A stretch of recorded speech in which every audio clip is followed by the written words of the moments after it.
Trains, massive hunks of iron with a tremendous amount of horsepower. We'll take a look at trains on a different scale. And another look at UP fishing history. That's all tonight, right here on Discovering. The secret streams that flow beneath the cliffs of colored stone. Forests thick and healthy with birch and pine and oak. Surrounded by the greatest lakes this world has ever known. The black bear's awesome presence as he roams the hills and fields. Call of the timber wolf, the loon's lonesome trill, the eagle soaring high above, the trout lies deep and still. These are what I treasure, the only way I measure feelings that I have for this fine land. There is so much to discover when you're a long-time lover of northern Michigan.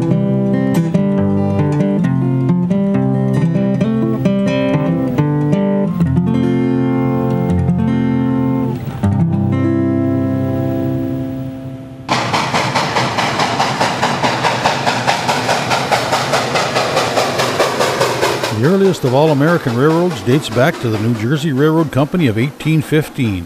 But it was the coming of the steam locomotive in 1829 which changed everything. They moved everything from merchandise to coal and people. Trains changed the time it took to travel from coast to coast from 6 months to 1 week.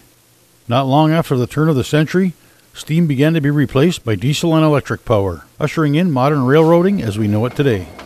Much of this history and transformation is replicated through model railroading. A great place to get a first-hand look is at the Upper Michigan Central Railroad Club in Escanaba.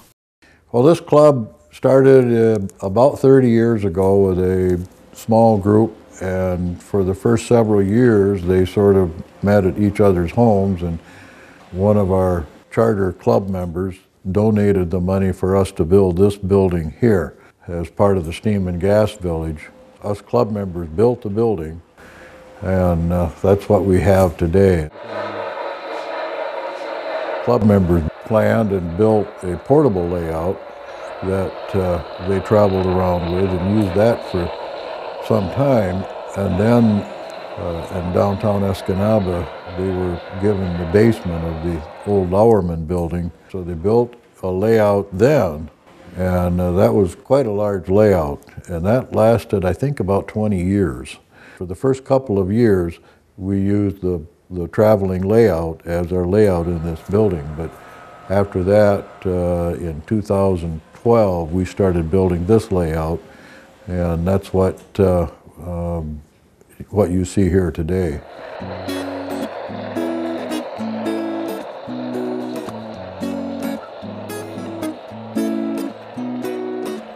This is a duplication of Mel's. Back in the earlier days, they've since upgraded theirs and we have an ours. But that was Mel's feed and grain. Then it's kind of been built into what you'd call a freelance layout. The roundhouse, you don't see roundhouses much anymore, but there are a few around. And I think of Houghton when I see that one, when they had the one by the bridge up there. The ore boat is patterned after the Edmund Fitzgerald, obviously a scaled down version, but it does look very similar to it. The ore dock, of course, is typical of an ore dock, and that is a kit that you can buy, a real challenge to put together, and then we added the lights to it. Over here, we're in the process of building a town, and again, it's a freelance town. We're going to have a business district here. You can see the buildings are being set up to be put in. Residential area and an industrial area, and that's just the way we want to do it. There's no particular town in mind, and everybody can relate to it. I think it'll look similar to downtown Escanaba and look similar to downtown Marquette, quite frankly.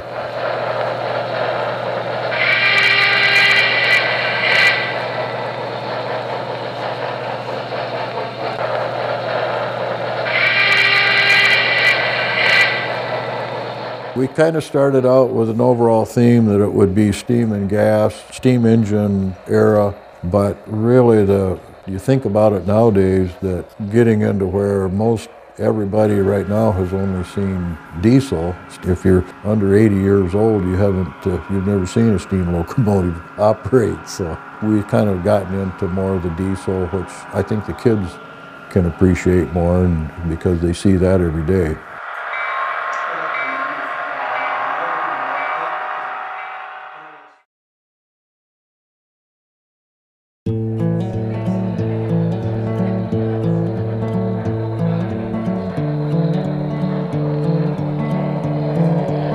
I think one of the things that's added to model railroading is you had in the old days what was called DC, where you had 12-volt DC, go fast or slow, and that was about it. You had to separate the track if you wanted one train to run, another one not to run. Back in the 90s, I would say, is they developed what they call DCC, which is digital control, and each locomotive has its own computer chip in it. So you can operate 4 or 5 trains on the same track individually from each other, which has really added a lot. The other advantage of it is you can power all of the track and then simply operate the trains as you would like.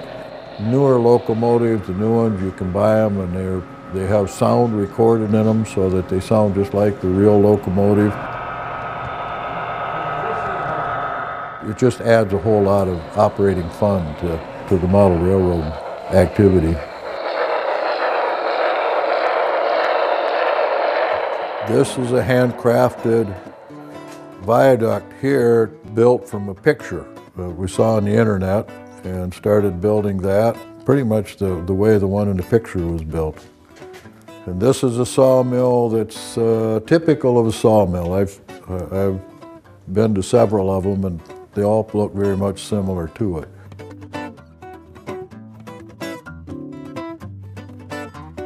And then up here we have the paper mill, which a lot of people can relate to, certainly around here. And we have our train with a switcher with the boxcars operating.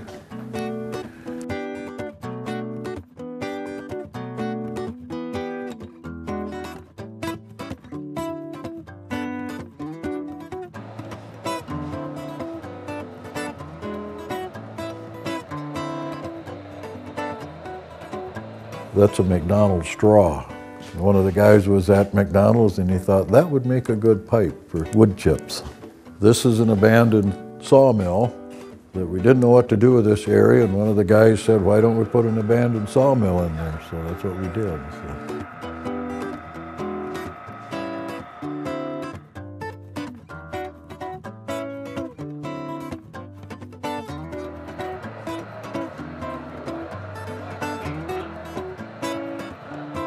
This is a quarry. One of the guys used to work, spent a lot of time in the quarries, so he modeled the quarry. And this was kind of a combined project here. Several of the guys worked on it, and all of this, as I said before, these are actually just weeds that we cut out during the fall when they dry out. We'll go out and cut the tops of weeds off and then flock them a little bit, and they make the trees. Up here is the mining operation, typical of the iron mines. One of the guys wanted to do, so this is what he's been working on. This, again, this is all handmade here. There's no kits that are part of that. And again, there's a lot of areas that's still under construction. And this is another downtown. Sort of started out as Gladstone, but it kind of evolved. And it's also the days of when the trolley car ran through, which was pointed out to me that there's still poles that have the insulators in Gladstone.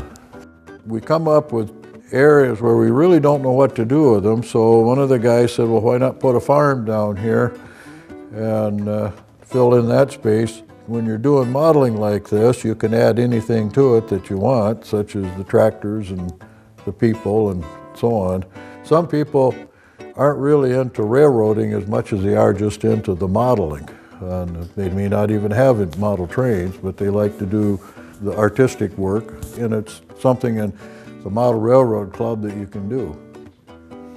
One of the main features that seems to draw a lot of attention that a lot of the parents like, and the kids too, is we have a camera car. There's a camera built into this locomotive, then the picture is projected up onto our television so that when you look at the television you feel like you're riding on the train. This is one of the features that the parents like because they get their kids on television. When they stand in front of the camera, parents take a picture of the television. Kind of a souvenir from having been here.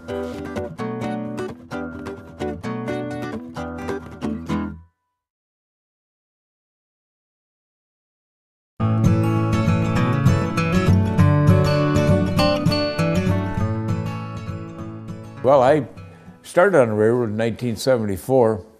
I was going to college at Bay College and working part-time on the railroad when I happened to get a full-time job there. I started as a clerk in '74, and that was on the Sioux line, and then Wisconsin Central took over in 1987, and then I was lucky to become a conductor in '89, and worked that conductor for a couple years, and then in '92, I had my chance to go down to Stevens Point and become a locomotive engineer. That was a 5-week course and pretty intense. You had to know what you're doing before they give you a little card. And then after you get out of school, then you go on a job training with a qualified locomotive engineer and run all the different trains and get the feel for everything before they finally turn you loose. And once you turn you loose, you realize what kind of responsibility you have and how much horsepower you have underneath your hands and how much freight you got, how much everything costs and value-wise. And of course, Wisconsin Central didn't have brand new locomotives. They weren't $2 million ones like they have nowadays. But it was a lot of fun, and I retired in 2007, so I had 33 years. And being here, working on and playing on these trains, it's a lot of fun. And you can do anything you want to these things. And nobody will do anything to you. You don't get fired. You don't get hauled for investigation. So it's a relief to really run a locomotive and have a ball doing it. What's kind of fun is working down here is some of the guys will try to do something on the track, and I say, no, you can't do that. And the rear railroad would never do it that way. You have to, it's supposed to be done this way. Or they like running around with their trains with no caboose or no Fred, which is a rear marker, and I say, no, you should have a rear marker on there or a caboose, and then, of course, they don't like being yelled at all the time, but now, if you're going to run a railroad, do it right. But that's where I get my enjoyment, just hollering at the other guys. It's a lot of fun.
The big advantage to us and also to the village and even to the fair is we're open during the fair for the entire fair session, running trains every day.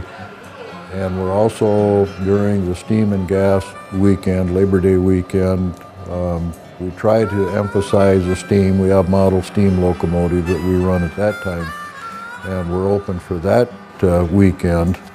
We do have, when there's special events, the Trapper Convention, when that comes to town, and the National Trapper Convention is here. We also are open during that too. Whatever the fair is doing, we try to do to be part of it. And then in December, the village has what's called Christmas in the Village, and much Christmas oriented, and we do the same thing. We have a Christmas theme, but we're also running trains during that time too. After Christmas in the Village, we dismantle part of it, take down the skirting and so on, and go back to work doing our upgrading and renovating at that point. So it's still a work in progress. Model railroad layouts are never done. Once you get to a certain point, you decide to change something or add something, and so that's kind of where we're at. So we're still in the throes. Really, to get a completion, it'd take about 10 years before we can actually look at it and say, yep, this part is done, now we want to do something different. And it's been a lot of fun. We've all really enjoyed it. So.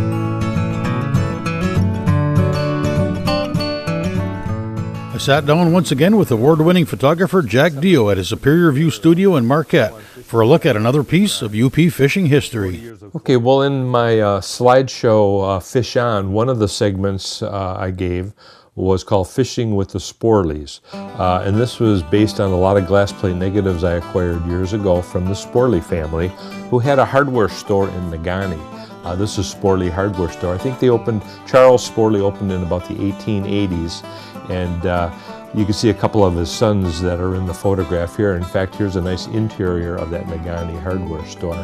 And you've probably heard of Sporely Lake. This is the family Sporely, and well-known Negaunee family. Well, the Sporelys hung around with the Marchetti family, and the Marchettis had a farm right where the Iron Museum is today. And this old log cabin that they're standing in front of was kind of a base for these guys to go and snowshoe and hunt. And as you see here, they're having a few cold ones, and they got their guns and their snowshoes. And this cabin was used also as a surveying cabin. And you can see the transit here. And this is one of the Sporelys, who was a rodman for Ray Brotherton. And for Frank Brotherton, the Brotherton family of surveyors. So this cabin has a great history. In fact, in 1920, Ray Brotherton posed in front of it, and it says the site where the forge used to be. So the property is now where the Iron Museum is in Negaunee. And even Frank Matthews posed in front of that cabin probably in the 1980s. So this cabin sat there for almost 100 years. And these guys loved to fish, and they were funny too. Here's Father Marchetti. They're posed on a statue as Father Marquette. And this is one of the Marchettis with his snowshoes. So they had a good sense of humor, but they were also really good photographers. And they used to have a fish camp in Gwynn at Bass Lake. And these are some of the shots of the Sporelys and the Marchettis. This is bony Marchettis in a lot of the shots. And you see they're using long bamboo rods. If you look here, you can even see his little worm holder. They're cups for drinking water out of the streams. But these were such beautiful glass plates that they would pose their fish here nailed to a board. And it looks like it's a good catch of bass, which is appropriate for Bass Lake. So these are really fun shots. You can see the fishing rods and some of their equipment. And here's a good shot of them sitting around a table, an old box camera on the table. Here's a box of bird's eye tobacco. And there's all the fish they were cleaning from that day. So they love to fish, and this is a neat shot of the whole gang posing with guns and fishing rods, and looks more like maybe some smaller fish, some panfish or trout in this shot. They would stream fish, they would lake fish, and some of these photos are just a riot. This is a series of my favorites. where he's showing the fish that got away and how big it was. And this guy's looking at it and he gives a no way kind of a photograph, not believing his story. But yeah, just funny and really interesting to see even the old reels that they were using at the time. This is a beautiful shot of Boney Marchetti and one of the Sporelys fishing. One of the falls could be on the Dead River. These guys fished a lot in Marquette County, and beautiful shots of these guys even as they did a handshaking across the falls. But you know, he's fishing there. Sometimes they even just use sticks to do a fishing segment. And look at these guys here, ready for the stream, I call this. They got their krills. He's got a nice spinning rod, but he's got a really long bamboo. But you know, they had the pipes. Maybe that was to keep the bugs away. You know, Volker smoked a cigar to keep them away. But just a great pose. And of course, classic Sunday bar closed today, which I kind of doubt. I have a feeling they were still having a little party out there. And it's fun to see the signs, no tick, whiskey, spelled kind of funny. You can see all the bottles. And these guys, they had a good time. I call this the first photograph of underwear models. And this is the Marchettis and the Sporelys posing in front of one of their tents. So they had a good time. They fished, they partied, and of course, when you party, you got to take naps. And here's a typical camp scene of the boys taking a little break during the day. And again, this segment was on fish camp, so I ended with just a couple other classic shots of fish camps. Again, another group that tent camped. Here he's holding up the fish, and you can see the krill. And then this one from the Historical Society from the Regional History Center, I thought was a dandy of a fish camp, using a little log cabin for headquarters. And you can see their rods, their guns, and they did pretty good because there's a real nice string around here. So that was a section on fish camps and that I called Fishing with the Sporelys.